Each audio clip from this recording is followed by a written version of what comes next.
श्री गणेश पुराण सहस्रार्जुनांची कथा अध्याय 73 ते 77। श्री गणेशाय नमः।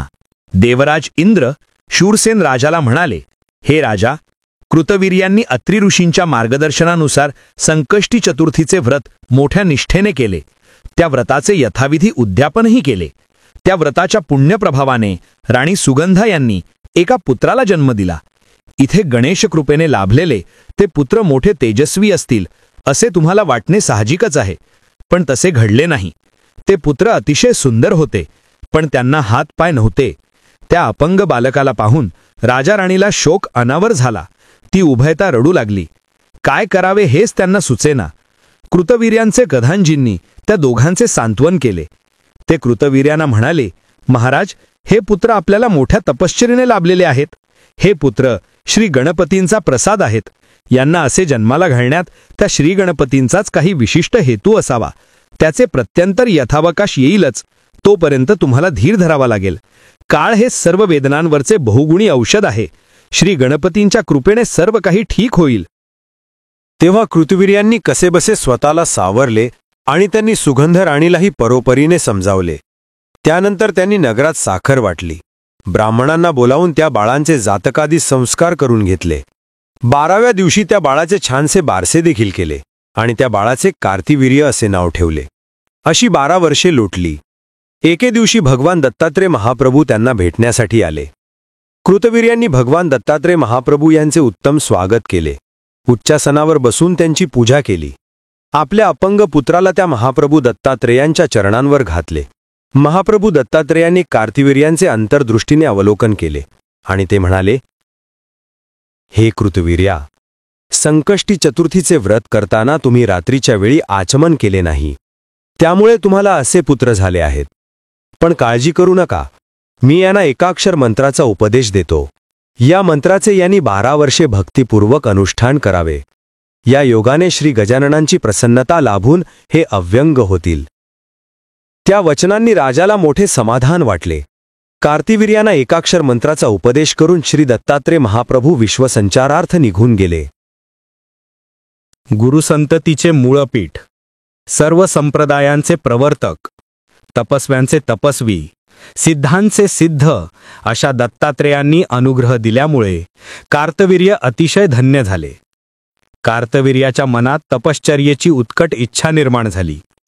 ते वडिलांना म्हणाले, तात, अरण्यातील एकांतात एकाग्रतेने तपश्चर्या करावी असे माझ्या मनात आहे। त्या दृष्टीने माझी व्यवस्था करा। कृतवीर्यांनी त्यांना अरण्यात एक पर्णकुटी बांधून दिली। त्या एकांतवासात राजपुत्राने मंत्र अनुष्ठानास प्रारंभ केला।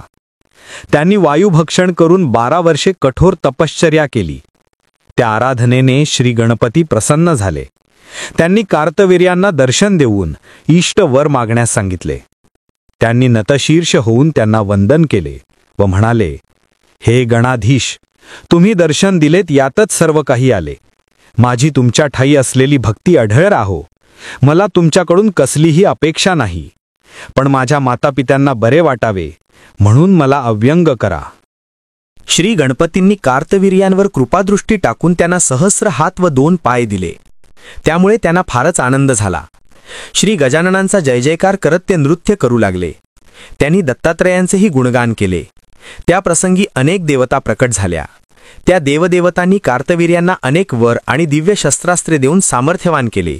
त्यांना अनेक मौल्यवान भेटवस्तू दिल्या। त्यांचे सहस्रार्जुन असे नाव ठेवले। कार्तवीर्याच्या तपश्चर्येची अशी उत्तम सांगता झाली। त्या स्थानी कार्तवीर्यांनी एक भव्य मंदिर उभारले। त्यात प्रवाळाच्या गणेश मूर्तीची प्राणप्रतिष्ठा केली। ते गणपती प्रवाळ गणेश म्हणून प्रसिद्ध झाले। प्राचीन काली याच ठिकाणी शेषांनी उत्कट आराधना केली होती। त्या योगे त्यांना पृथ्वीचा भार धारण करण्याचे सामर्थ्य प्राप्त झाले, म्हणून श्री गणपतींना धरणीधर असेही म्हणतात। कार्यसिद्धी झाल्यावर कार्तवीर्य म्हणजेच सहस्त्रार्जुन आपल्या नगरात परतले। त्यांचे नूतन स्वरूप पाहून प्रजाजनांना व राजा राणींना परमानंद झाला। याच सहस्त्रार्जुनांनी पुढे रावणाचा गर्व उतरवला आणि नंतर कृपा करून त्यांना सामर्थ्यवान केले। एवढा कथाभाग सांगून देवराज इंद्र राजा शूरसेनाला म्हणाले, हे राजा, असे आहे संकष्टी चतुर्थीचे महात्म्य। म्हणून तुमच्या राज्यातील कोणी उपासकाने या व्रताचे 1 वर्षाचे पुण्य अर्पण केले तर माझे विमान पुन्हा उडू शकेल. देवराज इंद्रांकडून संकष्टी चतुर्थीचे महात्म्य ऐकून राजा शूरसेन राजा फारच प्रभावित झाले. त्यानंतर राजा शूरसेनाने देखील त्या व्रताचे आचरण करायचे मनातल्या मनात ठरवले आणि देवराज इंद्राचे विमान सुरू करण्याकरिता काही राजदूतांना संकष्टी चतुर्थीचे व्रत करणाऱ्याच्या शोधार्थ पाठवले. ते राजदूत चौकशी करत नगरामध्ये हिंडू लागले. थोड्या वेळाने त्या राजदूतांना काही देवदूत एका चांडाळ कन्येला दिव्य विमानात बसवून स्वर्गलोकी नेत आहेत असे दृश्य दिसले. तेव्हा त्यांना मोठे नवल वाटले. त्या राजदूतांनी पुढे जाऊन देवदूतांना नमस्कार केला व म्हणाले, या चांडाळ कन्येकडून असे कोणते पुण्यकर्म घडले म्हणून तुम्ही यांना स्वर्गलोकी नेत आहात? ते म्हणाले, या चांडाळ कन्येने पूर्वजन्मी अनेक दुष्कृत्य केली होती, त्यामुळे या जन्मी हिला चांडाळ कन्येचा जन्म मिळाला. पती असूनही ही परपुरुषाशी व्यभिचार करायची आणि मद्यपानही देखील करायची. त्या पापाचरणामुळे हिला कुष्ठरोगासारखी महाव्याधी झाली. एके दिवशी संकष्टी चतुर्थीच्या आदल्या रात्री हिने अतिमद्यपान केले. चतुर्थीचा संपूर्ण दिवस ती नशेमध्ये झोपूनच होती. चंद्रोदयानंतरच हिला जाग आली. त्यानंतर तिने चंद्राकडे पाहिले, परंतु तिला जागेवरून उठवताही नव्हते आणि पोटात भुकेने आग पडली होती. तरी देखील ती कशीबशी उठली व अडखळत हेलपाटत दारोदार भिक्षा मागू लागली. तेव्हा एका गणेश भक्ताला या चांडाळ कन्येची दया आली. त्या गणेश भक्ताने या चांडाळ कन्येला पुरेसे अन्न दिले. तेव्हा आज श्री गणपतींच्या कृपेनेच आपल्याला पोटभर खायला मिळाले असा विचार करून या चांडाळ कन्येने श्री गणपतीला नमस्कार करून आणि श्री गणपतींचे नाव घेऊन भोजन केले. अशा प्रकारे यांच्याकडून या व्रताचे नकळत आचरण घडले. त्यामुळे प्रसन्न झालेल्या आमच्या स्वामींनी श्री गणपतींनी निज कृपेने या चांडाळ कन्येचा उद्धार केला. ते वर्तमान ऐकून त्या शूरसेन राजाच्या राजदूतांना मोठे आश्चर्य वाटले. त्यांनी गणेशदूतांना देवेंद्रांच्या विमानाची हकीकत सांगितली आणि चांडाळ कन्येला त्यांच्या समवेत पाठवण्याची विनंती केली. गणेशदूतांनी त्यांची मागणी फेटाळून लावली आणि त्यांनी त्या चांडाळ कन्येला सन्मानाने विमानात बसवले. तर काय आश्चर्य! त्या चांडाळ कन्येला दिव्य देह प्राप्त झाला. मग त्या राजदूतांच्या समोरच ते विमान आकाशात झेपावले. त्यानंतर त्या राजदूतांनी धावत जाऊन ती घटना राजा शूरसेनाला सांगितली. त्यामुळे राजा शूरसेनाला मोठे नवल वाटले. तेवढ्यात राजा शूरसेनाला ते विमान आकाशातून जाताना दिसले. त्या पुण्यवान चांडाळ कन्येने सहजच खाली पाहिले तेव्हा तिला देवराज इंद्राचे विमान दिसले. त्या विमानावर त्या चांडाळ कन्येची दृष्टी पडताच देवराज इंद्राचे ते विमान लगेच सुरू झाले आणि बघता बघता देवराज इंद्राचे ते विमान आकाशात झेपावले. त्यानंतर राजा शूरसेनाने कुलगुरू वसिष्ठांची भेट घेऊन त्यांना आधीचा सर्व वृत्तांत सांगितला. तेव्हा राजा शूरसेनाच्या मनात गणेश चतुर्थीचे व्रत करण्याची तीव्र इच्छा आहे हे लक्षात घेऊन कुलगुरू वसिष्ठांनी शूरसेन राजाकडून गणेशपूजन आणि व्रतसंकल्प करवून घेतला आणि राजाला मंत्रोपदेश केला. त्यानंतर राजा शूरसेनाने चतुर्थी व्रताचे मनःपूर्वक आचरण केले. मग यथाविधी उद्यापनही केले.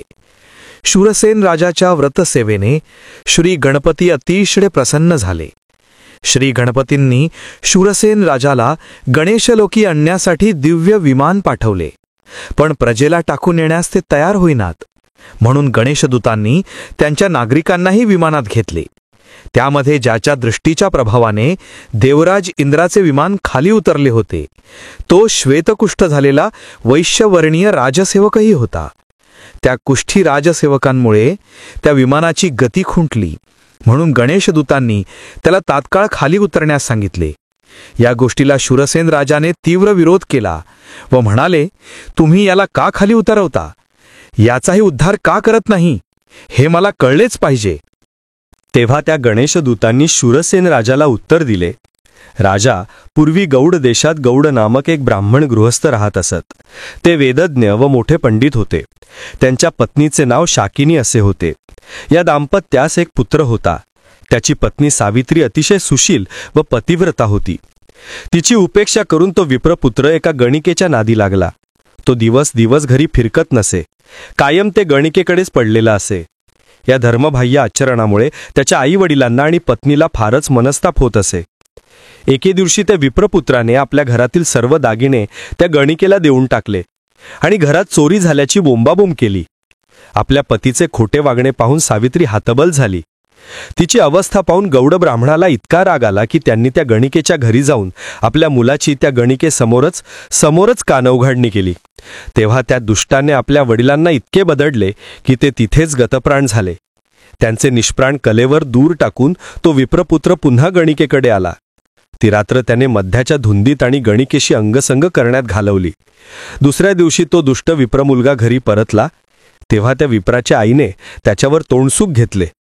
तेव्हा त्या दुष्टाने आपल्या आईलाही दंडुक्याने मारून ठार केले. अशा प्रकारे जन्मदात्यांना निजधामी पाठवून तो दुष्टात्मा उघड दुष्कर्मे करू लागला. त्याला जनलज्जा राहिली नव्हती म्हणून आप्तस्वकीयांनी त्याच्याकडे पाठ फिरवली. त्याची पत्नी सावित्री एकाकी झाली.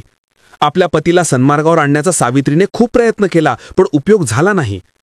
एके दिवशी त्या दुष्टाने केलेल्या मारहाणीत तिचाही बळी गेला. शेवटी त्या निर्लज्जाने घरदार विकले, शेतीवाडी गुरेढोरे विकली आणि तो गणिकेच्या अधीन होऊन राहिला. एके दिवशी त्याने कालभी नामक ब्राह्मणीवर बलात्कार करण्याचा प्रयत्न केला. तेव्हा त्या साध्वीने त्याला झिडकारले आणि तू जन्मोजन्मी कुष्ठी होशील असा त्याला शाप दिला. त्या सतीच्या शापाने त्याला महारोग झाला. अनंत यातना सहन करत तो मरण पावला. राजा, तोच गौडपुत्र या जन्मी तुमचा सेवक झाला आहे. गतजन्मातील त्या सतीच्या शापामुळेच याला या जन्मातही श्वेतकुष्ठ झाले आहे. अशा पाप्याला आम्ही गणेश लोकी कसे नेणार, ज्याच्या पापी दृष्टीने प्रत्यक्ष देवेंद्रांच्या विमानाला खाली उतरावे लागले. आमच्याही विमानाची गती खुंटली. अशा या दुष्ट पापी सेवकाची पापाची रास किती मोठी असेल याची कल्पनाच करवत नाही. गणेश दूतांकडून त्या सेवकाचे पूर्वजन्म वृत्त ऐकून राजा शूरसेन निरुत्तर झाले. ते दुःखी होऊन म्हणाले, या सेवकाने माझी इमाने इतबारे सेवा केली आहे. याच्या उद्धाराचा काहीच मार्ग नाही का? तेव्हा ते गणेश दूत राजाला म्हणाले, या सेवकाला कोणी गजानन या 4 अक्षरी नाममंत्राचा उपदेश केला तरच याचा उद्धार होईल. जेव्हा शूरसेन राजाने त्या सेवकांकडे पाहिले तेव्हा तो कुष्ठी राजदूत मान खाली घालून पश्चातापाने रडत होता. तेव्हा शूरसेन राजाला त्या कुष्ठी दूताची दया आली.